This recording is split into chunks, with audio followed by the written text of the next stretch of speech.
Okay,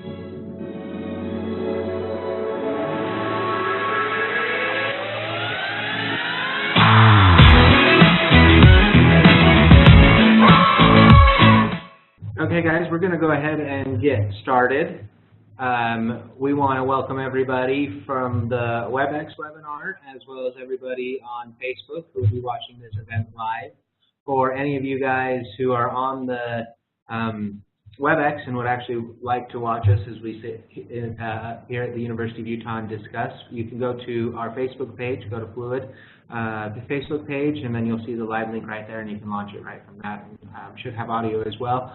We'll also be doing Q&A live on Facebook to continue all of this. So all in all, we'll be about 45 minutes here. And so without further ado, I want to just kick off our final part 4, or I guess part 4 in the startup series. And this is going to be the culmination of the series. This is our first customer to scale. And so we're going to be talking about getting your first customer and scaling that up to make it a viable business and turning it into something that you can hopefully live off of. And so before we dive too far into that, I just want to introduce ourselves. As usual, my name is Dustin Cederholm. I'm the Digital Marketing Director for Fluid. I'm here with Phil Case, Managing Director of Fluid. Phil, do you want to introduce yourself? No, always good to be here. I'm passionate about technology and working with a lot of startups and software companies. It's fun to get it together again with TBC in their office. So fantastic. And then Taylor Bench and Spencer Walker, do you guys want to introduce yourself as well? Yeah, looking forward to the discussion today. I think wrapping up kind of this series should be a good time today. Yeah, I'm excited to be here. It's been a long time coming. And kind of just to talk a little bit about the housekeeping as to how you can follow along. We're on Twitter at the hashtag Fluid Webinar Series, or you can reach either of us directly at GetFluid and at TechComOff, as well as, again, on Facebook if you want to give us a direct message. So for those of you who are just joining this specific event, we have had 3 previous webinars, and we started with basically the Succeed with the Lean model, and so kind of talking about how do you come up with a model at all, and how do you keep it lean so that you can have a startup and take it to market. And then once you have a concept, how do you take that concept to product in part 2. And then part 3 was from product to first customer. And now we're here at part 4 with from first customer to scale. And so we'll just turn it over to Spencer. And if you guys want to just kick us off and tell us a little bit about what are we expected to learn in this specific webinar series. So that's kind of been a question throughout the series, is what do we hope that people will come away from the webinar with. And so today it would be, where we left off last time was, like you said, you built the product, you have a company, you have some customers, and those are, I think last time we talked about crossing the chasm, those early customers are extremely valuable for many reasons. And at some point, if you want to really grow and to scale, you're going to need to move beyond those early adopters, and you need to get to more of a mass market customer base. And so today, I guess what we would want to come away with is what resources are out there. Fluid has some, TBC has a few to help people that are going from first customer to scale, and then resources in the community. We'll share a couple of case studies. We have one, and you guys have a couple, to just give. I think it's nice to have real life examples of people that have done this. It's hard to do this. This is probably a place where many companies just cease to be companies, and so I think it's exciting. It's a little bit scary, and we'll share some real world examples. I kind of feel like the excitement was in the first 3 parts of the series. You know, you're always very excited about your product. You're going to be taking it to market. You're working with people who are also very excited with. And now this is kind of where the rubber meets the road. Is this going to happen? Am I going to be able to make this a business? And so this is probably one of the more important parts, although obviously strategy is always something you need to think through and understand the product and how you're going to develop it, but this is now that moment, and you're going to see if this is going to work or not. So. And at this point, you're probably playing with other people's money. Yeah, good You know, point. up to this point, it's probably friends and family. It's probably your own. You mortgaged your house, but now, I mean, to scale, you're probably going to need some investment, some outside investment. Absolutely. And I would think this is when investors get most anxious and excited, because this is when they actually see this thing going somewhere and do we have traction, and are we on rails and moving. And this is actually a great webinar because I've heard investors who want to see this plan. You know, what is the scale plan? And so for you guys to understand this part of it, we'll even give you a leg up as you go into pitches and just kind of help you understand what are investors looking for if you haven't already secured them or will be looking to secure more funds. So got that, we'll kick it off. So we thought it'd be cool to just take a look at the history of spin-outs from the university over the last couple of decades. And you'll see there around about 10 years ago is when it became more of a focus, I think, to do these spin-outs. And what this graph is showing is where those startups are coming from, what part of campus. This is from our 2015 annual report. It's available on our website. Our 2016 annual report will come out very soon, and we're excited to see what happened last year. Yeah, it should be coming out next week. Just to add on, in this graph, you can see a definite paradigm shift of our office around that 2005 time period. And that came for different reasons. A lot of it was an administration change here at the university that then put a direction on campus to focus on commercialization as well as focus on startup companies. One of the outcomes of that and one of the benefits of that is now our office, the revenue that's generated from our office is about 85% coming from startup companies. So that's another reason for us to focus on this is the market just in general in multiple industries has shifted such that startup companies are more important, I guess, to universities because the larger companies, Fortune 500, Fortune 1000 companies, are not taking on as much early stage risk as they used to. So there are very few large company deals with universities where it's an early stage technology and we would license to a Fortune 100 company. So that's where a lot of our focus is headed. That's why a lot of our focus is headed now towards the startups. Very interesting. If you go to our website and look at that annual report, you can also see a breakdown of what those companies were, the names of those companies, and it's kind of, I think it's neat to see which of them are still active, which ones were acquired, which ones are not active anymore. Yeah.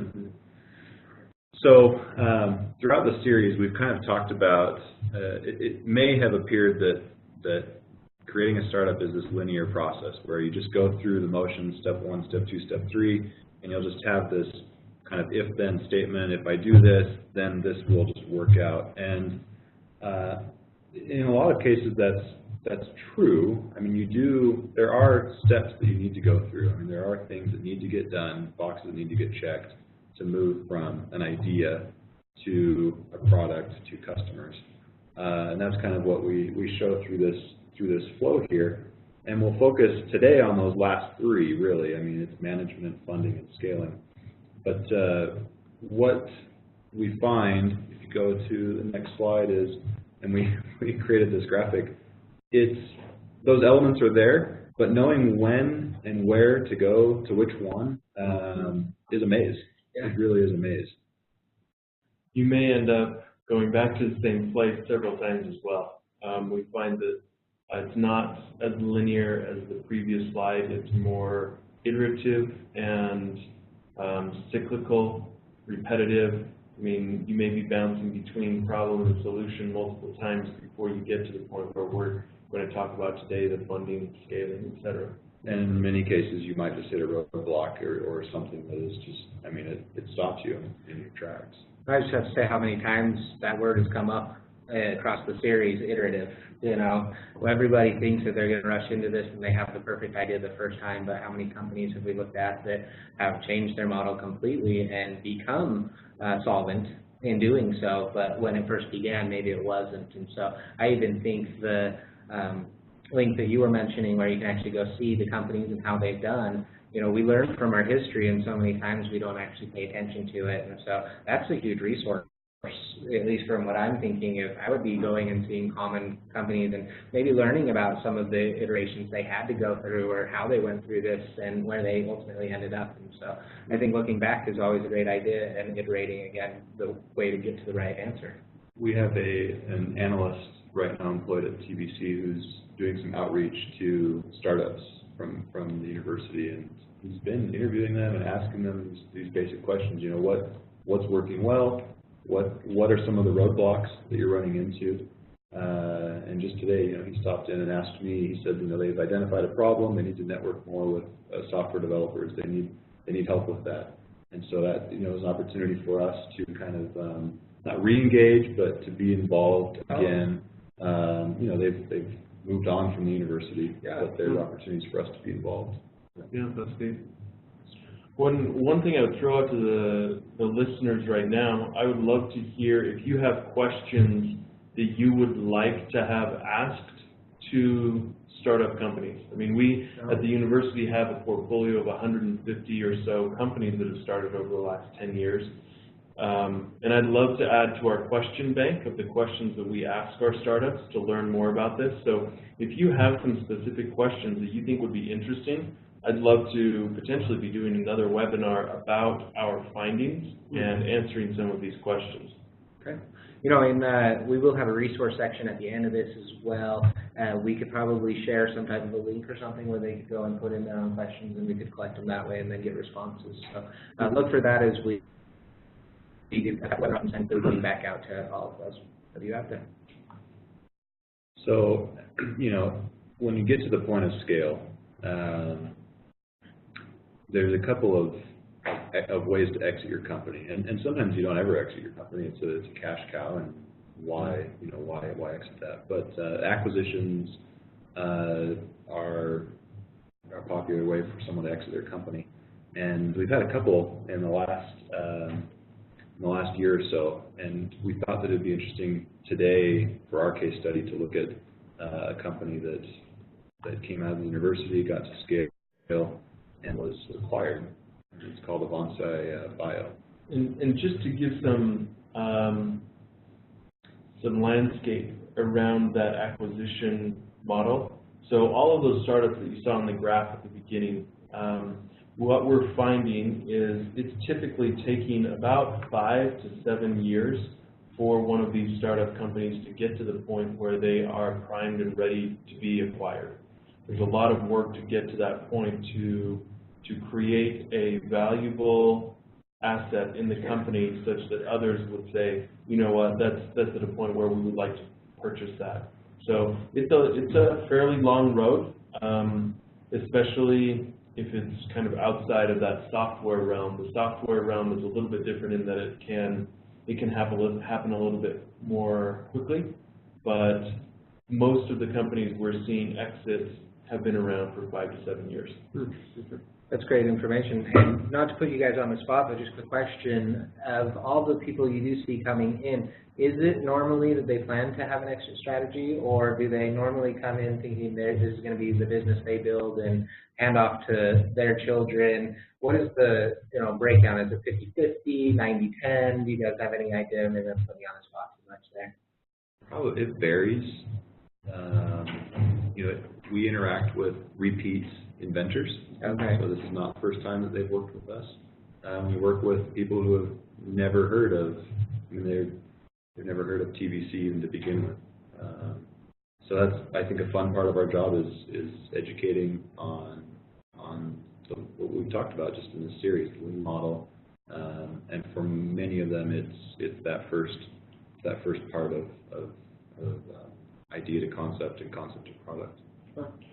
I would say that most of the companies that we start or spin out of the university are probably more on the acquisition or buyout or kind of that path, rather than the lifestyle business of I'm going to pass this on to my kids.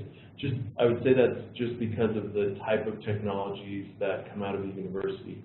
Dustin, you mentioned this a little bit earlier, that there are stages of companies who've gone through in these webinars, kind of the early stage of customer validation, et cetera. Now we're getting onto the scale and the larger growth side of these businesses. What we find is that the life cycle of a company, as it changes, in terms of how large it is, where it is in the market, management teams have to change as well. It's very rare that an ideator or the person who founds a company can take it from $0 in revenue to $5 million, and then also transition it from $5 million to $50 million, and be the same person that can take a company from $50 million to $500 million. Oftentimes there are management changes that need to happen because of, one, someone may just not be interested in the scaling going from 50 to 500 million. And so most of the technologies that come out of the university are significant enough that they could get to that point. And so it's not too common to see a company just say, you know what, our goal is to hit $5 million in revenue, and then just keep at $5 million for the next 20 years. It's interesting, I was at a conversation with a key equity player in town just a few days ago, and he candidly to me said, okay, you're working with this company too, is that the right guy? And I said, what do you mean? And he said, well, I'm not convinced he's going to be the one to grow it. And we kind of went through the key management team, and he just wanted my advice because, you know, as a major owner of the company, they want to make sure that, you know, they have the right team on board, and that changes over time. So, and we see that a lot at the university, where an inventor initially could be considered the CEO when they're in their lab. When it comes time to change the company from being a research and development type endeavor to saying, okay, we're ready to commercialize, most of the time the inventor or the professor here on campus is not that person to say, I'm going to take my skill set that I've built over 20, 30 years in the chemistry lab, and I'm going to go out and be a CEO of a company. yeah. That's a very difficult transition to make. So we're constantly finding the right guy or the Operators. right person, the right lady to do the job. And so it's this case study, I think, that we'll go over will show that a little bit. And just kind of wrap that up kind of nicely, I really think that's one of the major fears that is so nice about TBC, because they are inventors, they're not business people, and so many people don't do the business because they know that's not their skill set. And so to have a resource like yourselves is really fantastic, that you can help manage how to build a team and kind of guide some of those things just from what you've seen in the past, if nothing else, you know. And so I think for those maybe listening who will hear this webinar, if you do have that fear, there's many ways around it, and if you have a great idea, you should still try to get it from product to conception. So we'll jump into the case study. Yeah. So the grand reveal. yeah, there's not a censor box there. There's nothing. There's nothing suspect behind the black box. Inappropriate content. Just wanted to The general audience. keep people waiting. So you've got a team here on the left, an amazing lady and a couple of gentlemen there that have been here at the U developing some technology, and then, as was the case here, the gentleman on the right there, Rob Perry, he came in, he's more of the business person. He does have a very technical background as well, but he has built a great career being more of the commercialization person rather than the person in the lab. So he's partnered with these amazing people in the lab to build both a piece of software and a piece of hardware. So they were able to make that transition and bring on a new team member when they needed it. They were able to recognize, hey, we need somebody who can take this to market. So what is it that they took to market? We can move on to the next slide. Basically, you'll see a computer. Well, you'll kind of see the top of a computer, depending on how your screen is working, and a microscope. And that microscope it looks pretty fancy in this picture. It even gets fancier maybe in the subsequent slides, but initially it looked more like a duct tape and baling twine microscope. So this is a fairly refined piece of hardware here, coupled with that software on the computer, and Avansci Bio kicked off as kind of an imaging company. So there's a lot of imaging elements to their business model. Go to the next one. So as Taylor mentioned, you can see this iteration. You can see where they've gone through the stages to interact with customers and find out what features would be desirable. And this is kind of the refined product, hardware coupled with the software.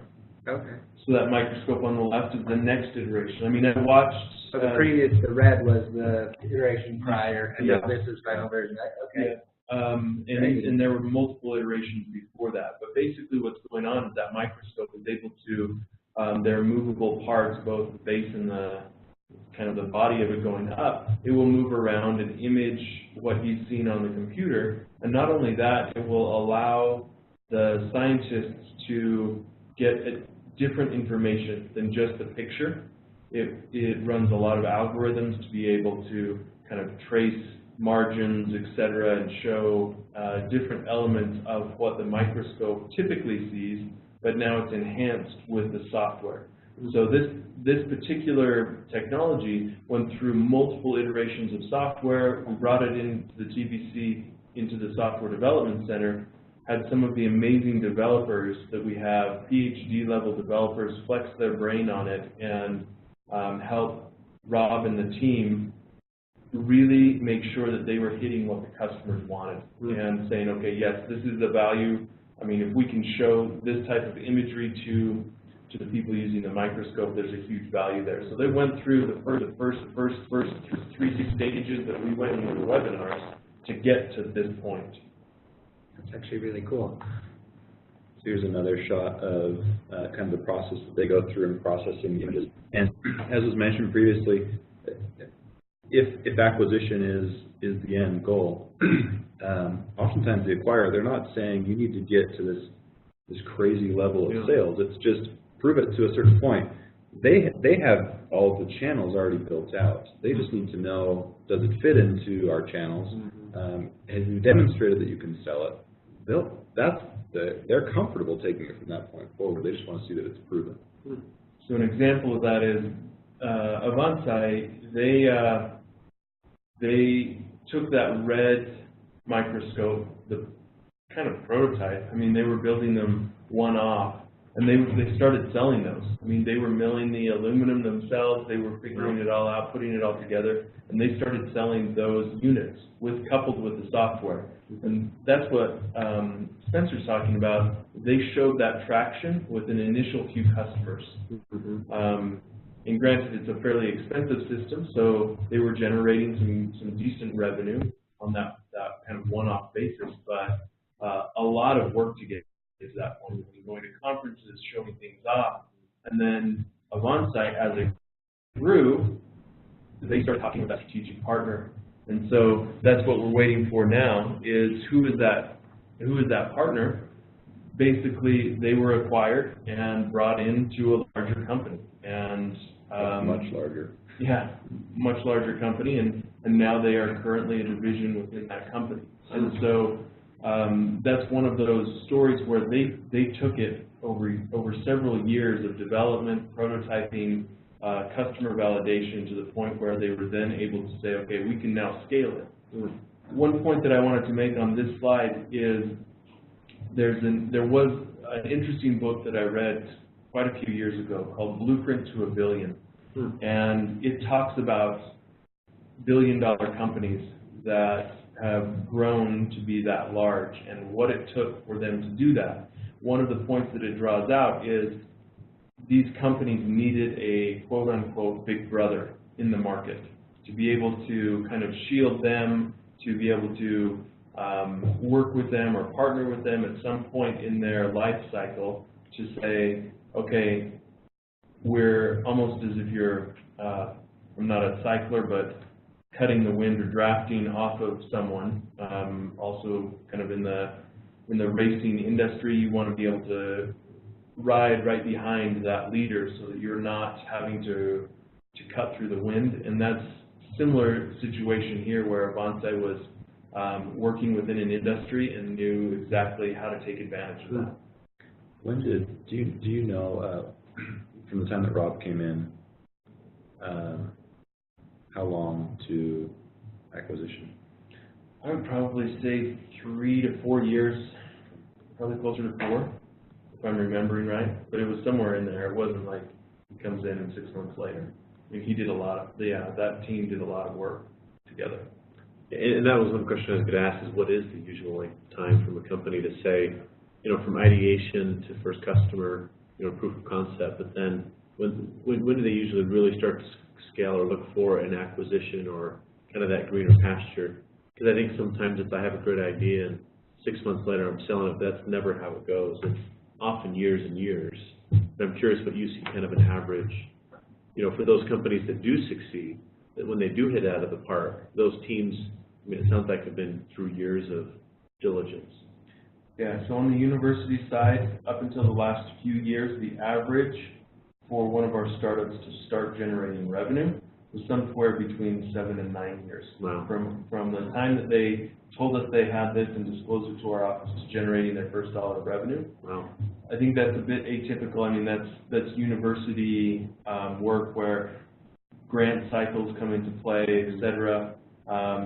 But what we're trying to do with some of these processes that we run in our office is compress that time so that we're adding value, adding resources to the inventors to help them so that they can focus on what they're good at, and other people can come in and help them on maybe more of the business side or the product development side, et cetera. So we're compressing that time, hoping we're seeing it come down to closer to 5 to 6 year time frame. Okay. Wow. Okay. Yeah, and if you're, we talked about the different skill set, the person that takes it from 0 to 5 million. Wherever, if you're listening and if you have that skill set, we would love to talk. We have a lot of opportunity to engage at multiple levels. So, open invitation. It's a great invitation.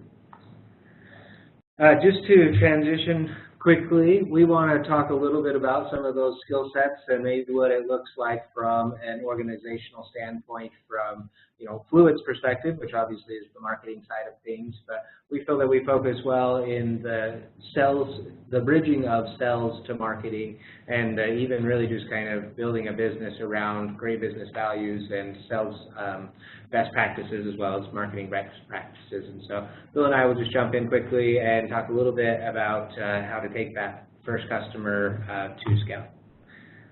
It's interesting. Every time we sit down, and this is the boring stuff, but with the company, we typically talk about Fluid being interested in people, process, and systems.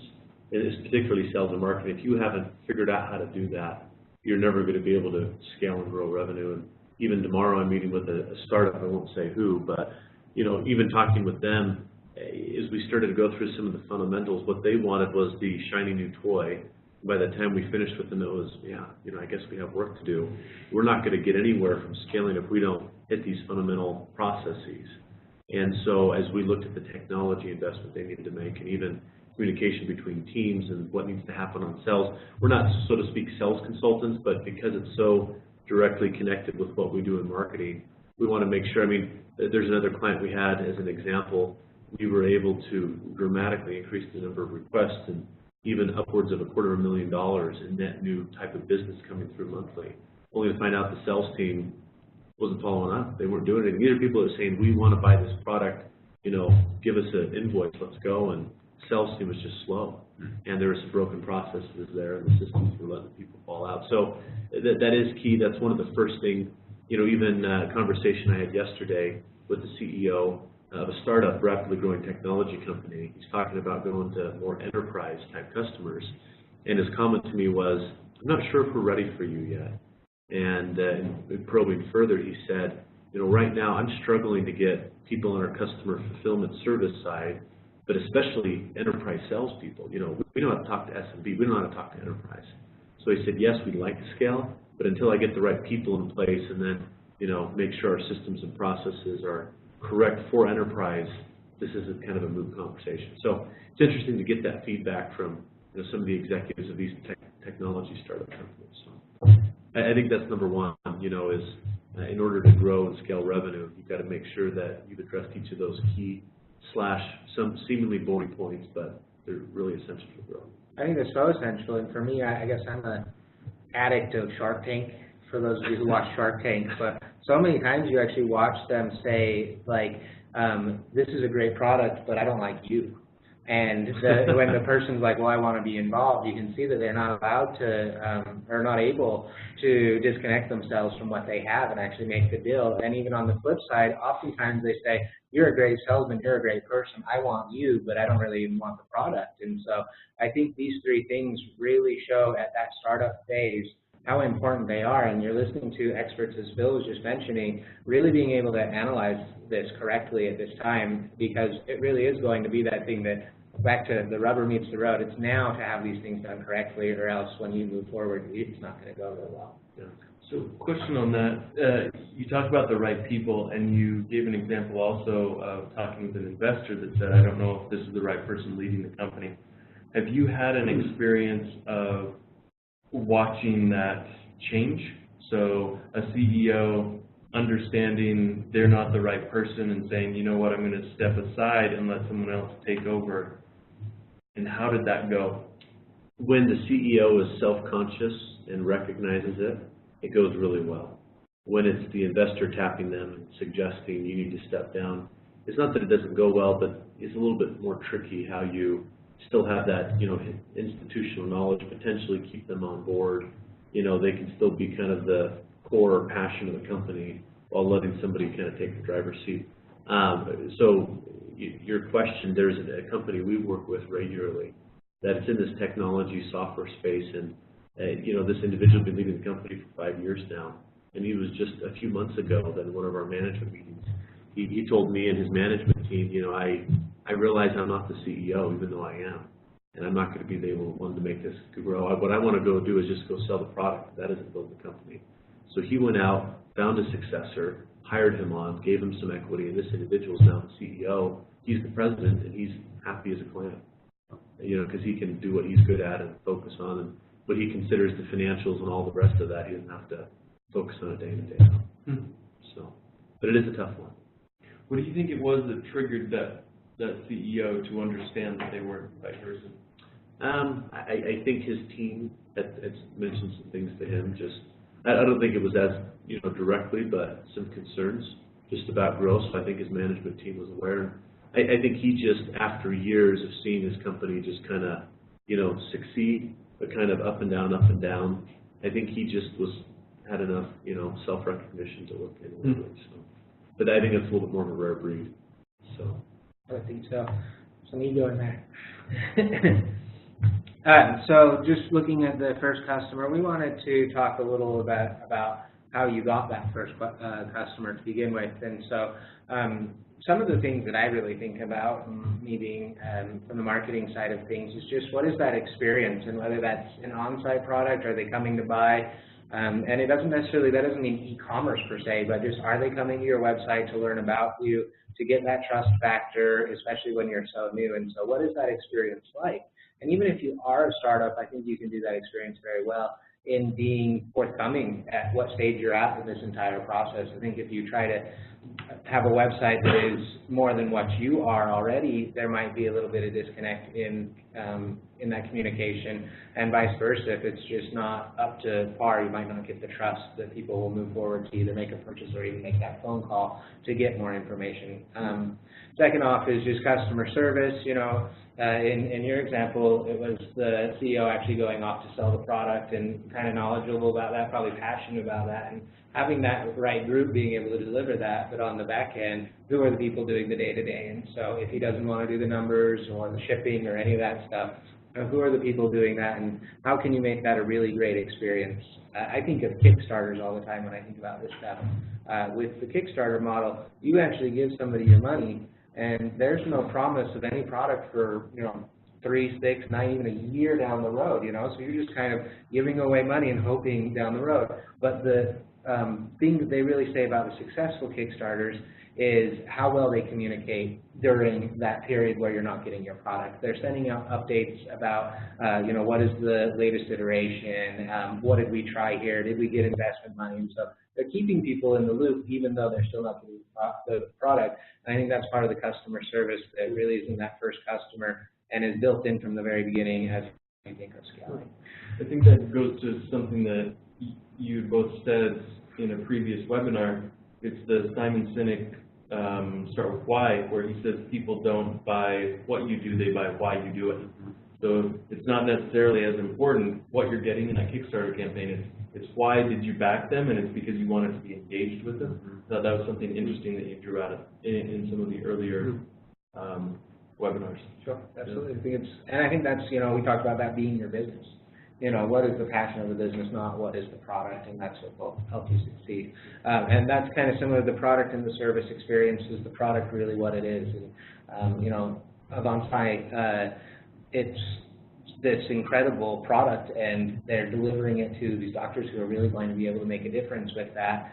But are they able to see it and experience? Are they able to hold the pen? And, you know, how did they do that? And maybe you guys could speak more to that, or maybe it was limited, but just are they thinking about what that product experience is going to be? And I almost could say they obviously were, because they went from the red model to the more refined, a little bit nicer piece. That's something I could see in the office where the red one was like, okay, you can tell at what point you're in.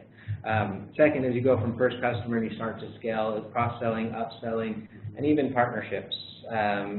If you are having investors, what are they bringing to the table that you can start to utilize? And then is it just one product, or do you have a scale plan where we're going to sell this product, but here are the accessories, and here's the software subscription. What is it that you can do to cross-sell or upsell with the current product that you have? And maybe that's down the road, but are you kind of thinking about that type of stuff? Center of influence, again, investors, your own network, things of that nature. Who can really help you get this thing off the ground? Bringing it back to the Kickstarter campaign example, there's a lot of people who will say that about 20% of the funds you're trying to raise should actually be raised by your network. A lot of people think that's friends, family, and sure, some of it is, but it's more just the network. You're the people who've gone out, you've sourced all these different products, you've met people in your space, and now can you convince those people to buy before you ask a true complete stranger? And so I think centers of influence are something you should be thinking about as you get that first customer, and how can they help you go on to scale things. Lastly is review. I think that we should be doing a user-generated review of your processes, and this comes back to the iterative concept that we have. Are you iterating your product? Are you iterating your business? And then second, are you actually getting user-generated content? So if you got the product out, and you mentioned this, that they actually had, individuals outside actually had individuals use the product and give them feedback before really taking it to market, correct? Mm-hmm. Yeah, and so, I mean, I think those are things people really miss. And, you know, I guess I'm either watching too much television or something, but on the concept of Silicon Valley, they build this really cool product, and they're all tech geeks, and they take it to market, and they ultimately really realize that nobody understands what's going on. And so they really missed that step that Avansci actually did. And so I think that's something people should be thinking about. And then just nurturing throughout the campaign. I can equate it back to the Kickstarter, but are you nurturing them through the process, keeping in touch with them to a correct cadence? So I think those are really important first customer considerations. I don't know if Phil, you have anything to add to that. No, I mean, as you begin, I think those first customers, as we've talked about before, you kind of treat them as gold. You know, I think there's a depth of qualitative reviews and experience and feedback you can get from them. And then as you begin to refine the product and feel that you're at a point of scale, you know, that's when you'll proceed forward a little bit more rapidly. I do, just due to limited time, I do want to spend a few minutes on these next few points. So this kind of shows the purpose of marketing automation. We've probably mentioned in the past, but it's probably the next big thing that will continue to take the marketing world by storm. Of the CRM space, it's probably the fastest growing. It represents billions and billions of dollars in terms of an industry now. And it's one that every company should be saying, you know, at some point, as we begin to grow our customer base, this needs to be brought on board, becomes a key part of our process, people, and systems. And really, it's the brainchild of everything that happens in marketing, connecting your CRM to actually do something, personalizing your outreach, and really being able to nurture leads and be able to bring them back into, to the point of a sales qualified lead, better qualify them, and help them to see the value of what you're offering. So there's some steps noted here in terms of automation helping identify traffic, beginning to segment, beginning to score leads. It can often accelerate the sales process, and then ultimately help you measure where there are gaps in sales and marketing and reduce those, as well as understand where there's potential budget waste. So this is probably a webinar in and of itself. In fact, we do have a webinar recorded on this on our resources page, which we'll send you to as well. But you should be asking yourself, if you haven't heard of automation, go look it up. And if you'd like to learn more on that, we can send you additional resources to be of help there. This next piece, which we'll call outreach enablement or account-based marketing, depends on the type of business you're after. A lot of the software tech companies will have some target accounts as they grow, and it's less about let's just drive inbound lead traffic to whoever wants to buy it, to there's some strategic accounts we can acquire that might potentially be $500,000 in revenue to us over the next 2 to 3 years. And those strategic accounts, as you identify them, and the companies or agencies like ourselves can help you do that, this outreach enablement notion of how does marketing support sales with those strategic accounts they want to capture. And there's a cadence and there's an effort to that, and I would familiarize yourself with account-based marketing.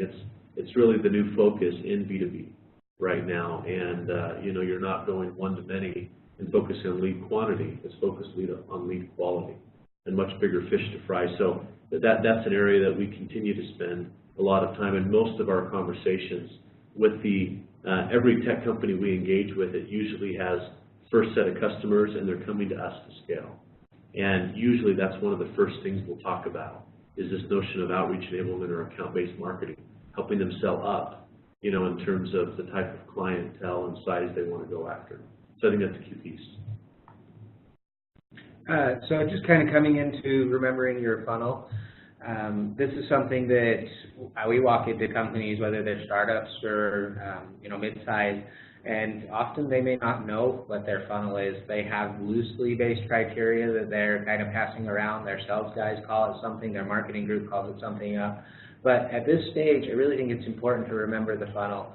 The couple of things that aren't on here, just kind of how this is broken out, and that's into the awareness, consideration, engagement, and then nurture stages. And so what you really want to do is you've got to recognize those in the fact that awareness is where people are still learning about you. And so many times people come to us and say, okay, I want 100 leads every month, something to that effect. And we actually get that quite a bit. The last one was 1,200 leads a month. And then I ask them, if I went into the street, how many people are aware this product exists? And they say, well, not really. And so you look at the economy of that, it's not really going to work. And so we have to really understand the funnel is first we got to make people aware of our product, and then we got to get into a sales mindset. And that's what people don't think about with the funnel, in my opinion, enough. Even after awareness comes consideration, and still in that stage is a relationship aspect of it. So many times you walk in the door and you get the car salesman who just slams it down your throat, and you're just sitting there like, I'm still just kind of interested, and they lose trust, and that effect make them kind of just lose interest in it, something they could have been very passionate about. So in the consideration phase, you need to be a little bit sales-oriented, but almost just as much relation-based. And then as you get into engagement, that's where you're maybe talking contracts and you realize you're a right fit and you want to move forward with it. And then obviously the last is closing the deal and delivering that customer service that we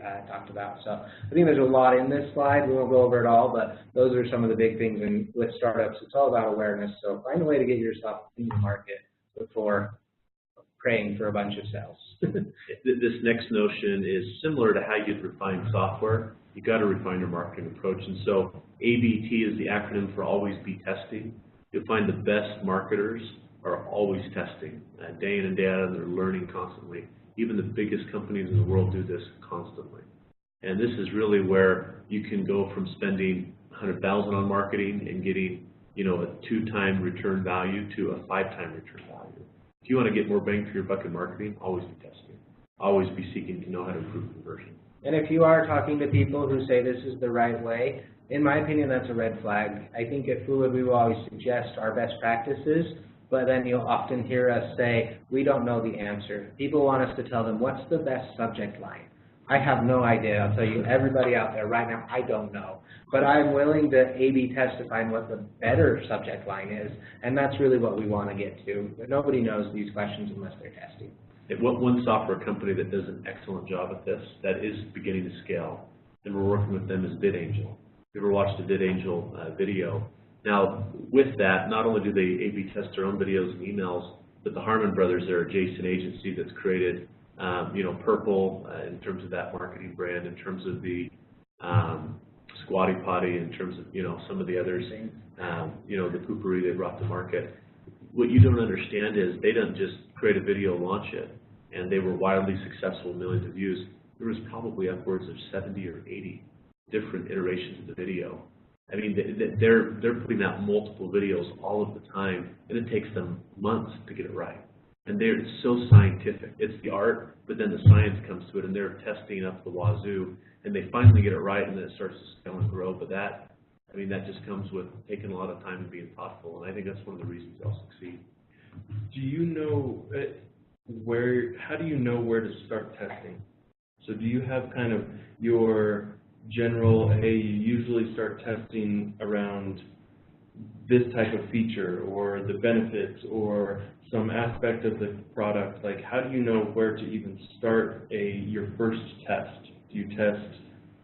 It's a great question, and there's actually tools for that, to be honest. So first off, there is some general and grade expertise. I mean, as myself, I study conversion rate optimization, and so just in that study of the process, understand kind of where to begin to look. The second is analytics, and I think for startups, the word we should be mentioning, if there's a marketing tool you need, it's analytics. And if you don't have it on your site, or just if you don't have analytics even in your traditional stuff, you got to have somebody looking at the data, right? And so digitally, Google Analytics will show you what are the pages people are most often going to. So right there, I'm going to focus my energy on where are people most.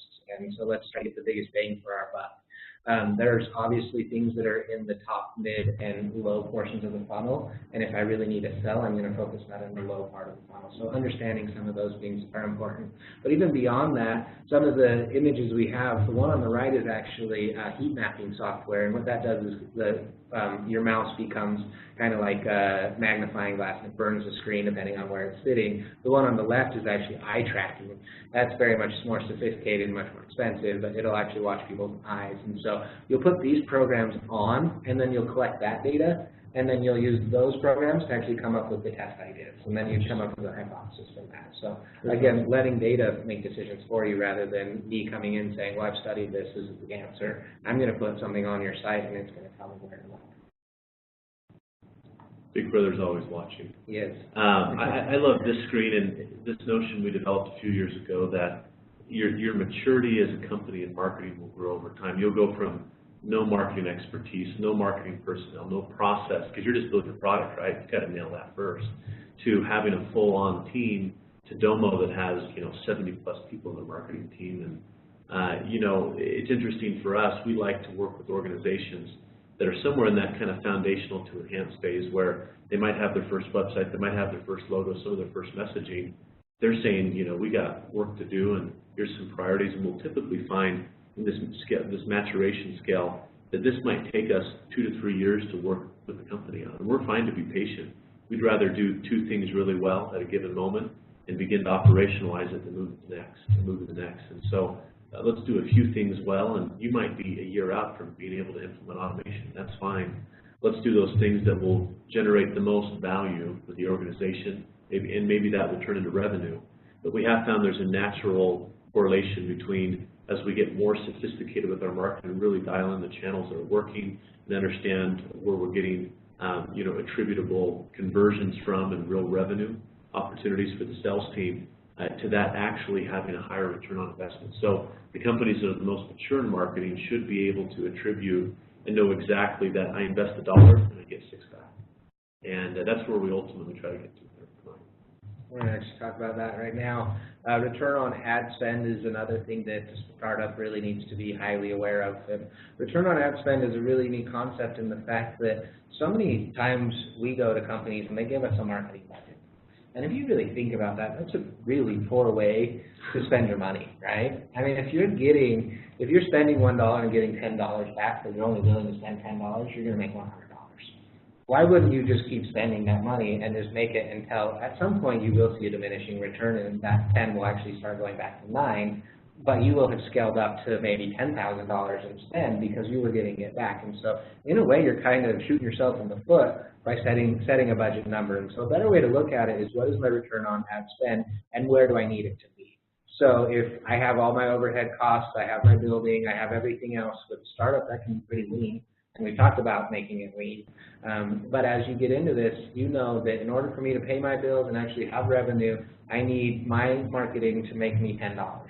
And that's the number you really want to be gauging above and below. In the beginning of the startup, are you going to be right there? You're probably not. You're going to have to work to it. Things are going to have to be changed and refined and optimized. But that's really what you need to look at. And so without spending too much time on this slide, I really encourage everybody who is in a startup role to think, is the money I'm spending bringing me money back? And am I inadvertently shutting down that revenue stream just because I think that there's supposed to be budgets and things of that nature? So I always argue for a perpetual budget based on performance.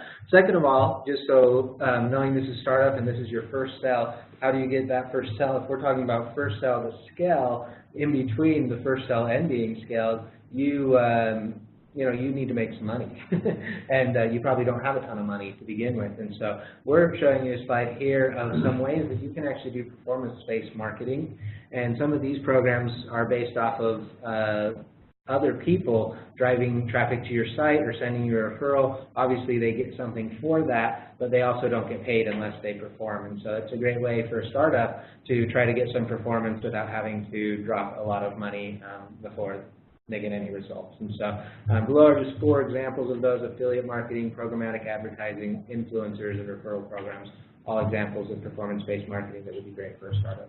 I love this, and I love it when companies do it. And you can, now that we've gone through this series and I've learned a little bit about how Fluid works, and especially your engagement with VidAngel. VidAngel, I love VidAngel.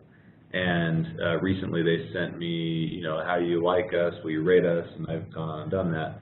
There's got to be some tracking there, because then recently I get one that says, hey, share this referral code and we'll give you $5 credits. And I'm guessing that those only went to people that rated them highly, And it's neat to kind of see how this plays out and to watch the company grow. And I'm happy to refer a company that I like. And so why wouldn't you tap into your happy customers and let them sell for you? I mean, the sales force that's built in through your customers. Exactly, and that's where the world's going. I mean, awesome. Google is putting so much emphasis on user-generated content, UGC. It's basically taking over your organic search. It's affecting the cost of your paid search. It's going into your social. I mean, right now, Google, knowing is the mission of Google is to make your search results as relevant as they possibly can. I mean, in a nutshell, that's what they're doing. And they've been gamed by the fact that they had to do it digitally in the past, but now they're actually getting real human feedback and saying, this is exactly what I want. And so they trust that way over somebody keyword stuffing a page and saying this is what it's about. And so the world is actually going in that direction quickly, and so businesses should continue to pick up on it. Quickly, we'll jump into a case study of our own, and we kind of just had a few to share, probably bounce around a little bit here. Here's just kind of an example of some of those that we wanted to talk about. I don't know, Phil, if you want to lead us out. Yeah, I might just highlight, for instance, we had brought up an example earlier. Mighty Light's one that we, even just with conversion testing, we took an existing site, we began to test and see how people responded. And theirs is a B2B model, so quote requests came in. But through about 2.5 months of improvements made, working closely with them and their sales team and understanding, how user behavior flows through the site. I mean, we even had recorded videos of people, getting frustrated with some of their current lead forms, and we made improvements and simplifications there, and optimize it for mobile. They were one that saw over a period of time, about $250,000 of net new increase. I mean, we were able to see conversions double. for them. And that it was a huge lift without even spending more money on, let's drive more people to the site. Well, how about we get the same people converted to higher rates? There's a couple of others if you want to just proceed forward. Pluralsight was one. I won't go into too much detail here, but they approached us as they began to look at how do we go from the individual that we're after to more of an enterprise business. And so they gave us a list of their top 300 companies in the world that they wanted to get in front of, and with a list of suggested titles that would be important to them. And then we mapped the data, we mapped the contact information, and worked with them in preparing a campaign where they were able to really, in a very smart and efficient way, build awareness, build consideration over the period of several weeks among this very specific audience, to ultimately leading that with their sales team to conversion, to engagement. And and there were some really fun and creative things that they allowed us to do, in terms of even some fun direct response pieces. So as digital as they are, we wanted to send real in-person tangible mailers, that were valued at $70 a piece with what we included, and more of a three-dimensional type piece. And that, that's what we found effective with executives and managers that are busy. And then just one other I'll mention for time's sake is Ed Kenley Ford. This is one that we were able to work with them on a ground level, help redefine their messaging, their branding. We did a lot of research behind it, and really came to market, back to market with them. And this campaign not only has been award-winning, but over about a 1.5 to 2 year period from engagement, their sales were up 19%. And in 2015, when they, when everybody else was for the most part down, they were up, and they've moved from the 14th to the 7th, top-rated Ford dealer in the area. And so that was fun to see that, and that was not only an execution of their digital, but even getting the story right, getting their message right, and how that went to market. So just a couple of quick examples. Absolutely. So just quickly, we're about at time. So to summarize what we've learned thus far is that pretty important to connect your departments and find transparency between them. Walk through your own process. When you find hiccups, let others do it as well. I think we saw that in TVC's case study of how they kind of allowed others to come in as well as just did it internally through their own company and other groups that were internal. I think there's absolutely no one solution for all of these, and that's kind of what is so nice to be able to engage companies of this nature and to have the advice of people who've actually gone through it, done it themselves, hit the roadblocks. And I mean, the Technology and Venture Capitalization Group, you guys literally, again, have that list of people, how it went, and so you can learn so much from other people and just the experience of this group, whether it's them helping you get the product to market or just kind of leaning on some of the expertise and some of those conversations of guiding you where to go next. And then right people, right tools, right process. So I think we can really express that enough. But as you go to scale, I think those are the real roadblocks you're going to be running into. If you don't have it right at the very beginning, at the first customer, you're probably not going to get it as you start to scale. And those weaknesses will only be revealed in greater detail as you get larger and larger. Exacerbated, and it becomes a lot harder. So get it right first. That's right. Absolutely. Anything else to add before we wrap up? I don't think so. I think we just included a couple of resources if people want to click through to those, and we appreciate everyone that's tuned in throughout the series. And one thing we will do is work with TVC to have this published on their site as well in a kind of webinar 4-part series specific page, and we'll do the same. That way you can not only have access to content on demand, but other resources that we've referenced throughout. And that way there's at least a page of, when you need it, and when you're at the right stage, you might be a little bit more interested in, how do you scale versus, acquiring the first customer versus more of nailing the product. So. Absolutely. Well, thank you guys very much. For those of you guys who still have a little bit of time, we do have a Q&A after this, so stick around. But for those of you who have to go, thanks again. As usual, you can find us on Twitter, the Fluid Webinar Series, or either of our groups at the handle as you see on your screen there. This has been a great 4-part series. I really want to thank you, Spencer Taylor, the University of Utah, and the Technology Commercial Venture excuse me, technology venture and capitalization and commercialization. I will get this. You'd think after 4 I would get We it. might just change our name Yeah, to make it easier for me. you. Well, I mean, I'll just go with TBC. I don't know why I bother embarrassing myself the way I do, but I apologize for technology venture and commercialization up here at the University of Utah. So thanks for hosting us and the great 4-part series, guys. Thank you. Yeah, thanks for having us. So quickly, I'm going to, Phil, I don't know, do you have time still? So I'm going to move you over here, and then for those of you live on Facebook, I'm just going to put Phil in the screen because I know he's been off the whole time. I'll have you sit here, and I'll just moderate questions from my side. Hi, Phil. It's nice to be in the hot city. Oh, I may have lost it. Oh, is my phone dead? Yeah. Oh, shoot. Dang. I was at 54% before I started. There goes your hour. Okay, so we may have lost our Facebook group. I'll sit here and just moderate with a few questions real quick. And this is actually a really interesting question in the first customer to scale. Give this to Phil to start, but the rest of you guys, please feel free to join. But the question just simply is, how important is customer retention? You know, it's interesting, and we preach this at Fluid too. It's something we're continually working on. But if you don't retain especially your initial customers, number one, you can't show the stickiness that you need, especially to investors. Number two, you're again reinvesting to go spend more dollars to go acquire more customers that you've lost. So you're just basically doing a replacement, especially when you're a software company. That the whole thing's about, you know, how do you scale a user base? I would say the third is that from a reviews perspective, from friends telling friends. I mean, if you nail the customer retention speed, and even if your software isn't perfect or your product at that moment, I think over communicating, being honest where you're at, and helping them see exactly where you're going, kind of that next product iteration roadmap, I think you'll not only retain but actually create some really good advocacy. And so I think that retention piece not only is critical, you know, for let's just keep the revenue we do have, but I think especially from a positive reviews and even future growth of word of mouth type opportunity. If you were to give 2 or 3 suggestions on how to retain customers, what would your top 3 activities be that someone would need to do to retain a customer?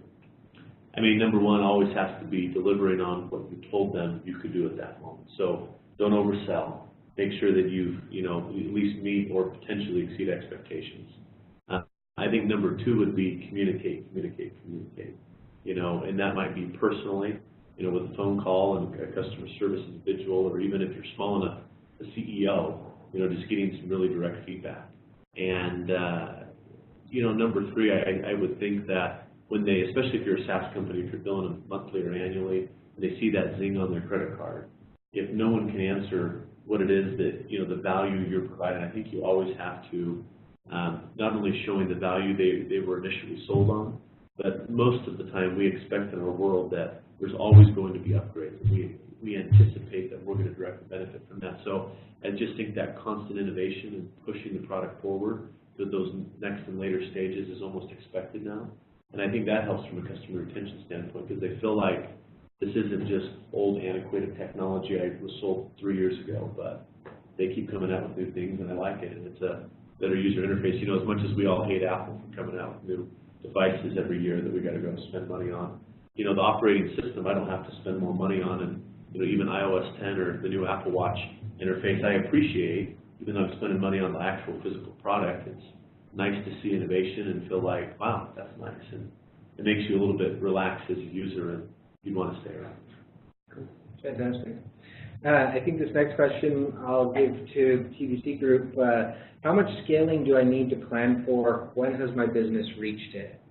I don't know if there's a right answer to that, but maybe speak from some of your experiences. When has your business reached scale? When have you arrived? Yeah. I think that you have reached scale. You talked about being self-conscious or self-aware earlier, Phil. I think it's when you realize that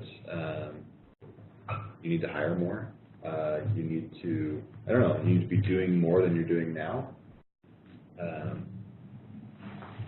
don't know if that answers the question or not. I would say one indication of reaching scale is also being able to step out of the business and have it still run, because that means that you've got the people, the processes and the systems in place that will run on their own. And for me, that's one indication of scalability, is if you can just let it run and it will grow, you've got the marketing decisions already. I know what I'm going to spend on my marketing. Like when you can stop making decisions that are imperative for your business to run. That's probably an indication that you have hit scale, because then either you're not, as the owner or the CEO, having to make those decisions. They're already in your process, your people, and your systems. And kind of segue off of that, is that when you're starting to look to be acquired, or when does the acquisition conversation begin? I think it depends on the type of business, I mean, and what your goals are, right? So maybe it is an exit, maybe it is a cash cow that you want to stay on board.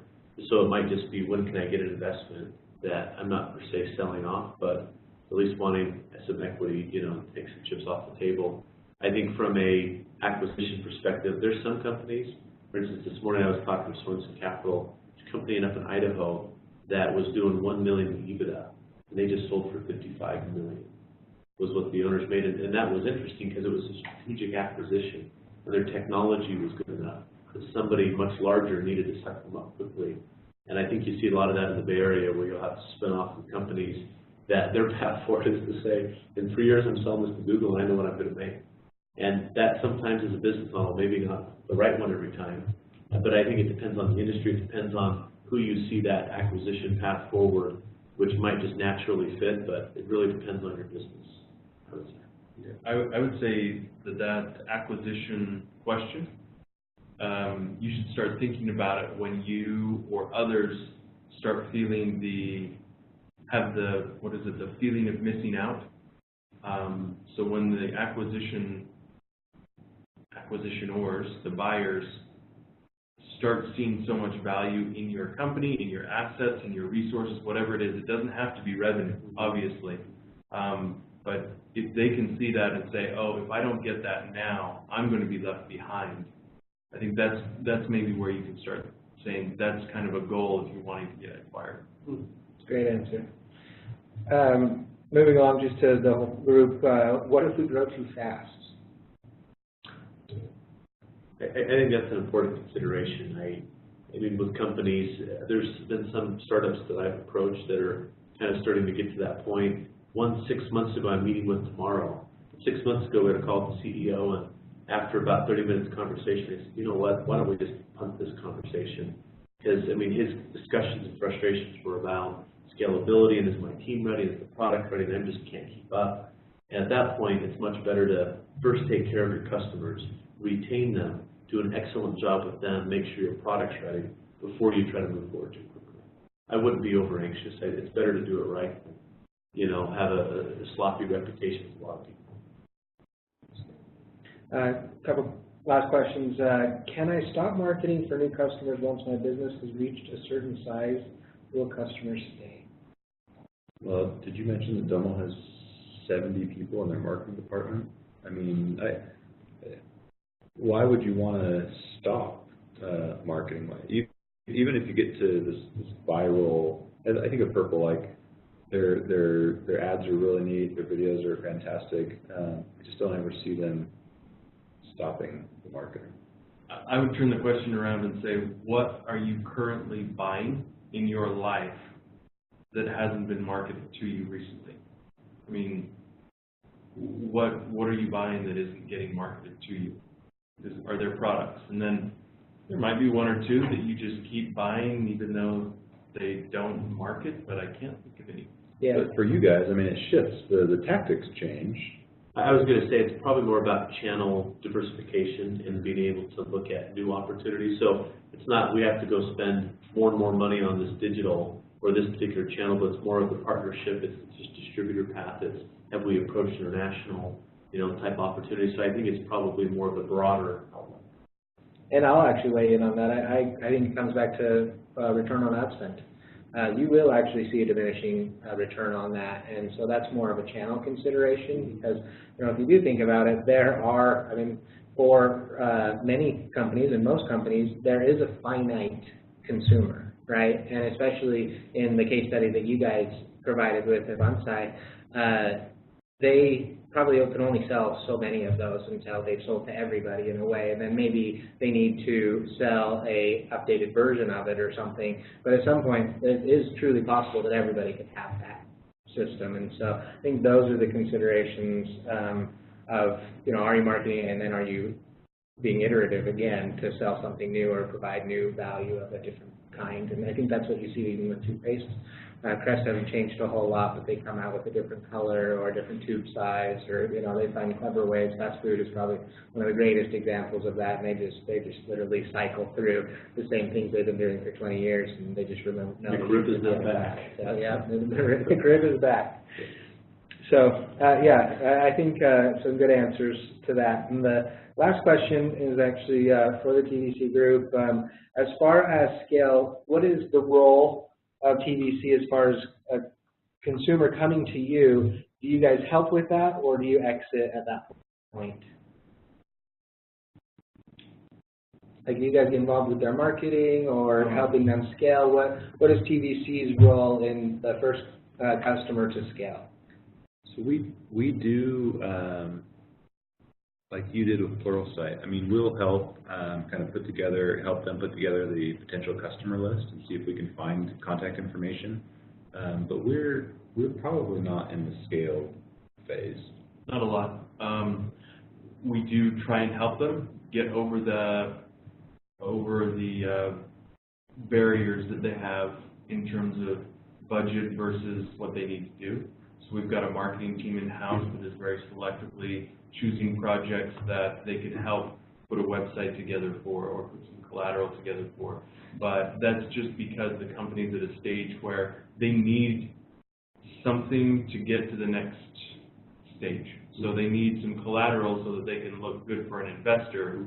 Because it's tough to go to an investor and say, well, let me pull out my notebook here and show you how awesome we are.